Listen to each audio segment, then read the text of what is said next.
Nah, tapi guys, tentu saja SBY itu bukan satu-satunya faktor ya dalam perlawanan Demokrat terhadap upaya kudeta ini. Jangan lupa nih di Demokrat ini banyak anak-anak muda, ya sebagian generasi X akhir ya kayak AHY sebagai ketum, yang lain lagi tuh millennials ya. Gua nggak yakin, nggak tahu ya ada generasi Z-nya apa enggak, tapi yang jelas milenial pasti banyak. Mereka ini memainkan orkestra ya, yang ciamik banget dan ketara sekali ini berdasarkan partitur yang rapi di bawah pimpinan dirigen ya yang sangat piawai.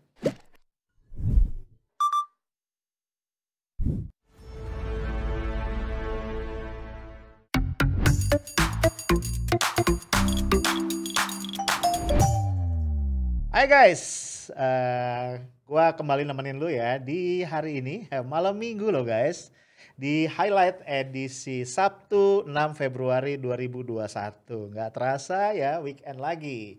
Alhamdulillah ya kita bisa rehat sejenak dari kesibukan kita seminggu penuh kemarin. Nah kita akan ngobrol-ngobrol masih ya di hal-hal yang terkait dengan isu kudeta Partai Demokrat ya. Nah, ini kita akan tinjau dari sisi yang berbeda sedikit ya. Gua kasih judul nih urusannya adalah perang antar generasi. Ya, jadi kalau kita lihat di Koran Tempo edisi 3 sampai 5 Februari kemarin tuh mengupas banyak banget nih hal yang berkaitan dengan kudeta terhadap kepemimpinan AHY di Partai Demokrat sebagai ketua umum ya. Bahkan nih Tempo dalam analisisnya menggambarkan bahwa kondisi internal Demokrat di bawah kepemimpinan AHY ini disebut tidak solid. Nah, gue yakin banyak banget kader Demokrat yang bakal bilang gak setuju ya. Termasuk salah satunya temen gue nih ya, yang jadi Kepala Badan Komunikasi Strategis Partai Demokrat, Bung Herzaki, yang kemarin udah kita interview di salah satu episode. Nah, menurut Tempo, ada sumber di Demokrat yang menyebut AHY ini cenderung hanya merangkul barisan loyalisnya dalam kepengurusan. Dampaknya kemudian timbul nih faksi-faksi ya, yang disebut nih ada 3 nih ya, ada faksinya Agus Yudhoyono sendiri, ada faksinya adiknya nih Edi Baskoro, dan kemudian juga kelompok para senior yang ini condong kepada mantan ketua DPR yaitu Marzuki Ali. Nah, AHY juga disebut lebih banyak melibatkan kader muda. Ya menurut gua wajar ya. Ya dia secara masih muda ya. Sehingga banyak senior yang kemudian terpental dari kepengurusan periode 2020-2025 yang dipimpin oleh AHY. Nah, kondisi inilah ya menurut sumber tadi yang membuat Demokrat ini atau kepengurusan AHY relatif rentan terhadap kudeta ini. Nah, yang disebut-sebut sebagai motor nih di kubu AHY ini ada 3. Yang pertama adalah Andi Arief, ini adalah Ketua Bapilu, kemudian Rahlana Sidik, ini adalah salah satu pengurus DPP, dan juga ada Renanda Bakhtiar ya, ini adalah Waketum. Nah, digambarkan nih kalau Andi Arief nih urusannya adalah penghubung ya, kayak liaison officer antara DPP dengan pengurus-pengurus daerah. Sementara Rahlana Sidik ini lebih banyak urusannya di think tank ya. Kemudian sementara ini Renanda Bakhtiar lebih banyak urusan ke dalam, urusan rumah tangganya partai.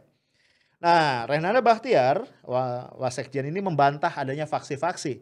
Kata dia mungkin saja ada segelintir kader yang nggak puas karena mungkin nggak dilibatkan lagi dalam kepengurusan. Tapi itu wajar ya, ada dalam setiap organisasi. Ya, betul juga sih ya. Nggak mungkin kan semua orang tuh masuk ke dalam kepengurusan ya. Nah, walaupun nggak sepenuhnya menolak isu mengenai faksi-faksi ini, tapi Herzaki Mahendra Putra yang di kepengurusan AHY ini menjadi tadi kepala Badan Komunikasi Strategis, ini meragukan eksistensi dari faksi-faksi tadi. Intinya ini sebenarnya faksi ini ada orangnya apa enggak sih gitu ya. Ini diungkapkan oleh Herzaki dalam ya, interviewnya sama gue ya di kanal ini, lu bisa saksikan di video sebelumnya. Nyata dimanapun itu ada. Tapi pertanyaannya apakah kelompok-kelompok perbedaan itu atau ada kelompok-kelompok kecil itu kemudian apakah konstruktif atau tidak gitu, ya kan? Apakah itu mengganggu atau tidak? Ya bagi kami semuanya wajar-wajar aja dan sah-sah saja karena bagian dari dinamika organisasi. Tetapi kemudian pada saat sebutkan ada faksi ini, faksi ini, kalau bicara mengenai faksi, Mas, mohon maaf ya kan, kalau faksi berarti pendukungnya banyak dong, ya kan? Ya, Oh, ya, faksi ya, A, faksi B, faksi C. Oh, berarti ya. pendukungnya banyak. Nah, kami ingin tahu aja pendukungnya siapa aja. Boleh nggak ditampilkan gitu. Yang preskon itu aja, ya nggak? Hanya Ya, ada ya, berapa orang, yang ya, kemana-mana juga hanya berapa orang gitu, ya kan? Nah, ya. itu aja ditunjukkan. Nah, Kemudian Renanda nih ya Wasekjen juga bilang upaya kudeta terhadap AHY yang kemarin rame ini yang dimotori ya oleh Johnny Allen dan juga Muhammad Nazarudin ini justru meningkatkan soliditas kerekatan di antara kader-kader Demokrat. Nah, hal ini juga dibenarkan oleh sejumlah pengurus DPD dan juga DPC. Nah, pendapat Renanda dan Rahlan tadi menurut gua tuh banyak benernya ya. Karena gini, di satu sisi guys, parpol itu adalah organisasi di mana orang-orangnya itu berkumpul dengan motivasi atau hasrat untuk mendapatkan kekuasaan. Iya kan? Kalau enggak namanya bukan parpol ya. Jadi sangat wajar menurut gua jika orang-orang yang bergabung di dalam parpol itu juga berkompetisi untuk mendapatkan atau bahkan memperebutkan kekuasaan. Nah, inilah yang menyebabkan siapapun yang memimpin parpol itu nggak mudah ya. Menjaga soliditas parpol itu nggak mudah. Ya, misalnya compare tuh katakan organisasi sosial ya atau organisasi-organisasi yang lain. Gua nggak bilang organisasi yang lain mudah, enggak, tapi parpol cenderung lebih susah, kira-kira begitu. Nah, guys, kuat atau enggaknya ya, kuat atau lemahnya soliditas dalam sebuah organisasi itu secara teoritis menuntut dua hal.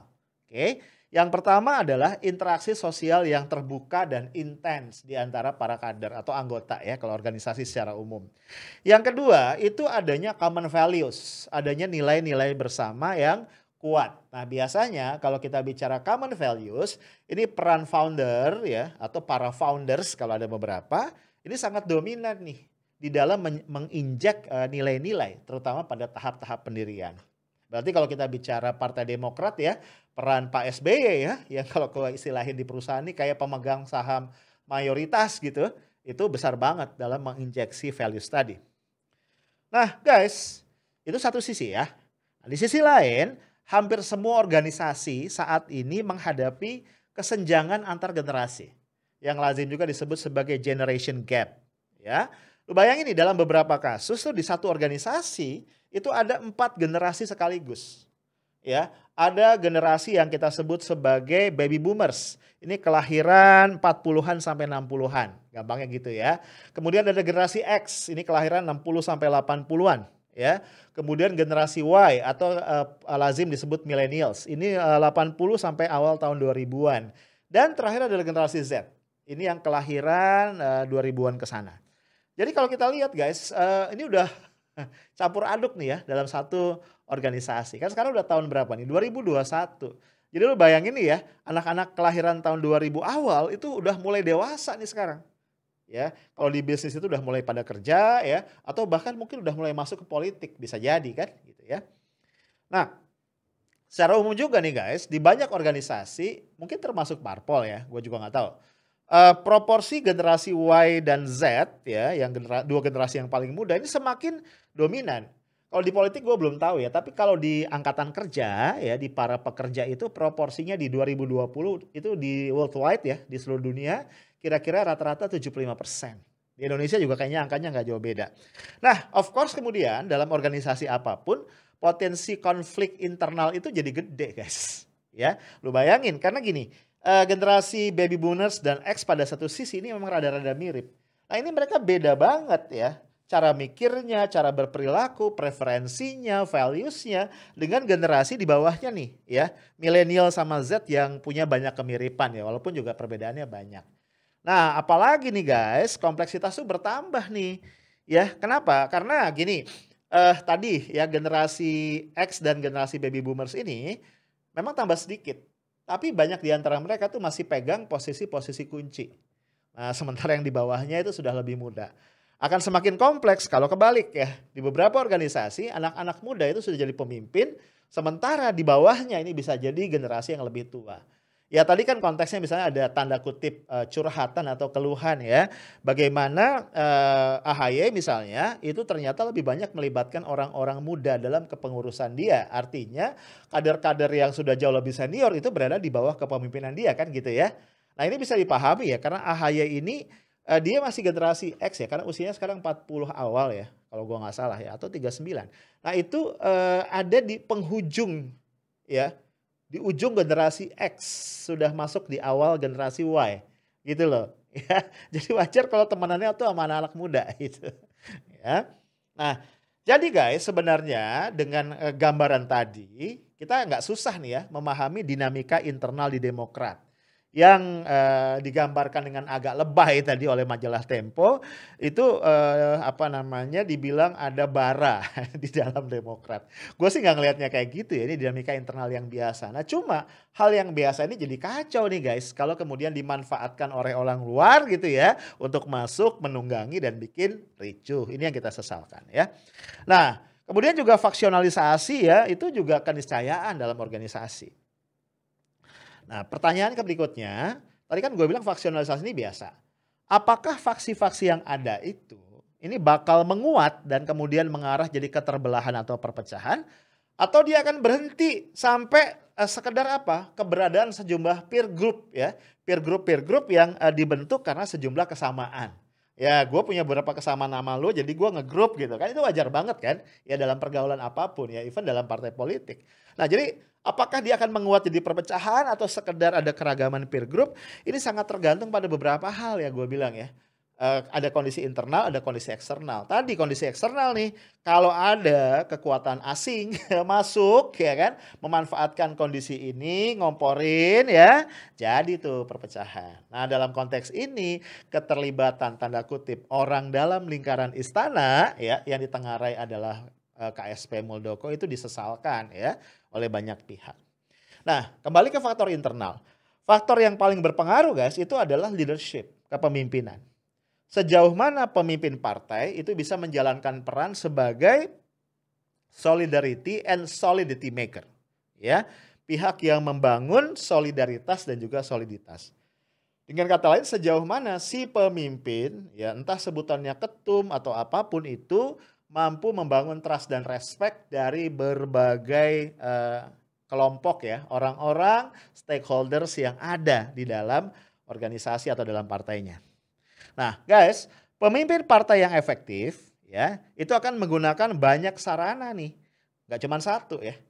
Banyak sarana baik formal maupun informal untuk meningkatkan intensitas interaksi dari para kader ya. Karena ini akan memperkuat tadi apa? Soliditas ya. Kalau bahasa agamanya itu ketika orang banyak bersilaturahmi gitu ya, itu akan jauh lebih kuat tuh hubungan batin antara satu dengan yang lain. Nah, kemudian juga pemimpin partai yang efektif akan dengan sengaja, sistematik dan terencana serta terus-menerus berkelanjutan ya, itu mengamplifikasi. Mengamplifikasi itu apa ya? Menyuarakan dengan loud and clear lah gitu ya. Nilai-nilai dasar partai, apapun namanya ya. Lu boleh sebut code of conduct or apapun, intinya adalah values ya. Values nilai-nilai dari partai itu. Yang biasanya ya dioperasionalkan dalam bentuk konstitusi partai. Ya lazimnya disebut ADART, anggaran dasar dan anggaran rumah tangga. Nah di sini pemimpin partai itu harus jadi role model nih. Role model yang dipersepsikan merupakan penerapan dari nilai-nilai yang diusung oleh partai. Ya, emang gak gampang ya jadi pemimpin partai di sini. Nah guys, dalam hal ini, dalam hal memimpin partai, bisa jadi nih beberapa pihak ya guys, baik internal maupun eksternal, yang itu punya agenda, punya rencana ngebajak Demokrat untuk kepentingan mereka, ini bisa jadi memandang AHY ini dengan sebelah mata gitu. Anak muda, anak kecil itu, gampang lah gitu. Nah ini nih yang hati-hati ya. Memang AHY itu kayaknya masih hijau dalam politik ya. Ya kita tahu ya, dia baru terjun ke politik itu ketika ikut dalam kontestasi Pilkada DKI 2017 ya. Ditarik oleh Pak SBY dari karir militernya yang sebenarnya sangat cemerlang. Udah gitu kalah pula. Nggak apa-apa, ini learning cost ya. Gue yakin juga Pak SBY udah ngitung ke situ. Kemudian juga akhirnya jadi ketum Demokrat ya, menggantikan Pak SBY pada bulan Maret 2020 yang lalu, terpilih secara aklamasi. Emang belum banyak pengalamannya. Nah, pandangan sebelah mata ini guys, kemudian membuat apa? Pihak-pihak tadi nih yang punya agenda terselubung ya untuk memanfaatkan, menunggangi Demokrat gitu ya, membajak Demokrat, menjadi terlalu percaya diri di dalam melakukan manuver-manuvernya gitu ya. Ya itu tadi menjegal AHY kemudian mengangkat orang lain ya yang ditengarai Pak titik-titik itu. Nah, Tapi menurut gua guys, pihak-pihak ini kayaknya lupa bahwa di Demokrat itu masih ada Pak SBY yang masih pegang peranan kunci. Sekarang posisinya adalah Ketua Majelis Tinggi. Ya memang dia nggak di eksekutif ya, nggak yang day by day running the company ya, running the party, tapi dia masih sangat berpengaruh. Nah ini menurut sumber internal Demokrat, Pak SBY itu turun tangan langsung nih ketika ada isu kudeta terhadap kepemimpinan ketum Demokrat.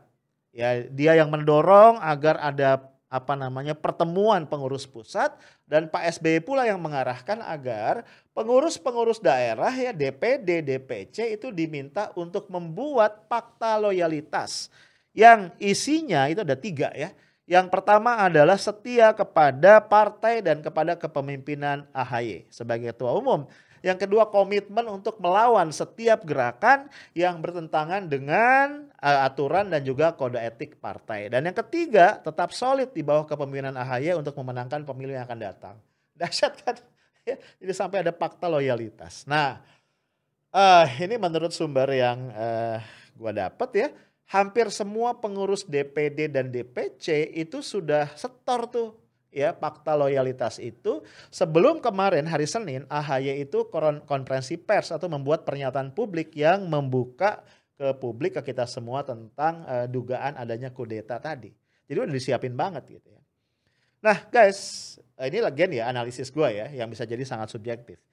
Jelas ini menurut gue langkah yang taktis dan matang ya, juga jitu ya menurut gue. Kenapa? Mungkin banyak orang yang menggambarkan SBY itu sebagai pemimpin yang peragu ya kan, yang lambat ngambil keputusan gitu ya. Tapi kita nggak boleh lupa nih guys ya, beliau ini sosok prajurit yang cerdas ya. Ya, penyandang Adi Makayasa angkatan 73. Lalu dalam karir militernya ya, dulu kan lu kenal ya ada Dwi Fungsi ABRI ya di zaman Orde Baru. Pak SBY ini banyak memegang jabatan-jabatan sosial politik. Ya, yang itu membuat dia tuh harus bersentuhan dengan masyarakat yang beragam dengan berbagai kasus gitu ya, yang multidimensi yang of course harus dia tangani dengan sangat soft ya, sangat hati-hati sekali ya namanya juga masalah sosial politik ya. Nah, kemudian juga akhir karir pemerintahannya sebelum jadi presiden itu kan Menko Polhukam ya, di bawah Presiden Megawati Soekarno Putri. Nah, dia juga dikenal nih sebagai jenderal yang senang membaca. Ya, gue pernah ya, waktu beliau masih Menko Polhukam itu gue ke kantornya. Itu ruangan kerjanya buset ya, isinya buku segala macam genre ya. Dahsyat, nggak ada komik Shinchan di situ ya. Nah, guys, fakta yang juga nggak terbantahkan nih. SBY ini sangat piawai banget nih membangun kolaborasi dan harmoni dari pihak-pihak yang berbeda dan mungkin punya kecenderungan bertentangan. Ya, kalau nggak mungkin beliau bisa jadi presiden RI 2 periode. Negara begini plural ya dengan berbagai kepentingan, nggak gampang loh menaklukkan ya, bukan menaklukkan juga sih, nyambungin lah kelompok-kelompok yang saling punya kecenderungan menegasikan itu. Ya, jadi dan juga kita ingat ya 10 tahun masa kepemimpinan beliau itu relatif tenang ya, nggak ada gejolak-gejolak yang berarti ya. Dari sisi itu kita harus akui dengan jujur, beda banget nih dengan 6 tahun ya kepemimpinan Pak Jokowi yang ya rame lah ya, gaduh ya. Nah, satu lagi guys, sebagai senior dan mantan atasan Pak Muldoko, ya pastilah ya Pak SBY kenal betul nih siapa nih adik angkatannya ini. Ya Pak Muldoko juga kan peraih Adi Makayasa angkatan 81 ya kalau gua nggak salah. SBY tadi 73. Nah SBY nih yang mengangkat Muldoko jadi kasat. Dan kemudian naik lagi di akhir masa jabatannya SBY. Pak SBY yang mengangkat atau melantik ya Pak Muldoko menjadi Panglima TNI. Jadi kenal betul pasti. Bahwa saya akan tetap setia kepada Undang-Undang Dasar. Dan memelihara segala peraturan yang berlaku. Bagi negara Republik Indonesia. Bahwa saya akan senantiasa menjunjung tinggi Sumpah Prajurit.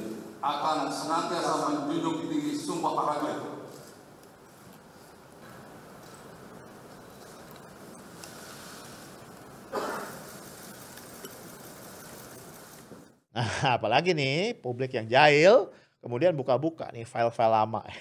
Yang file-file itu menunjukkan betapa Pak Muldoko ini sangat hormat, sangat takzim kepada SBY. Nah, jadi dalam bahasa yang sederhana guys, kayaknya nih Pak Muldoko ngerasa kalah aura nih sama seniornya, sama Pak SBY ya.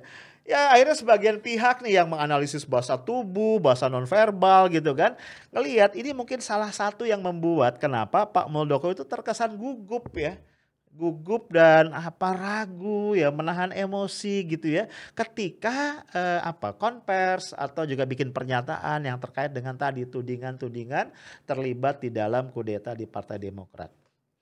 Nah, tapi guys, tentu saja SBY itu bukan satu-satunya faktor ya dalam perlawanan Demokrat terhadap upaya kudeta ini. Jangan lupa nih di Demokrat ini banyak anak-anak muda, ya sebagian generasi X akhir ya kayak AHY sebagai ketum, yang lain lagi tuh millennials ya. Gua nggak yakin, nggak tahu ya ada generasi Z-nya apa enggak, tapi yang jelas milenial pasti banyak.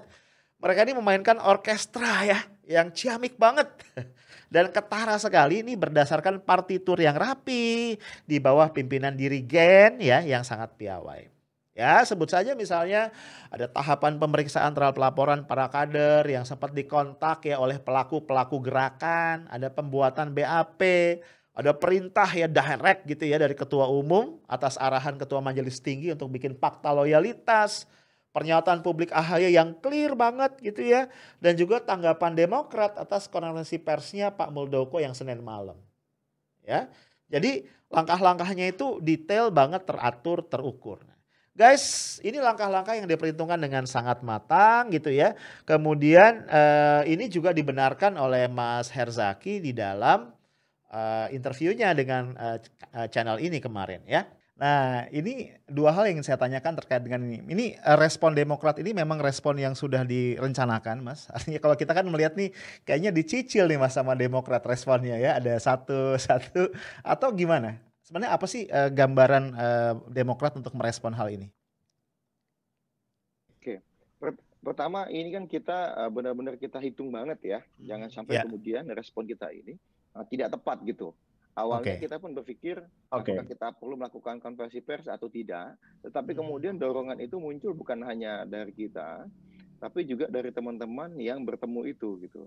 Mereka sampaikan ini masalah besar, Tum. Ini masalah besar, Tum. Kenapa? Karena ini adalah adanya intervensi dari kekuasaan. Mereka merasa kekuasaan kenapa?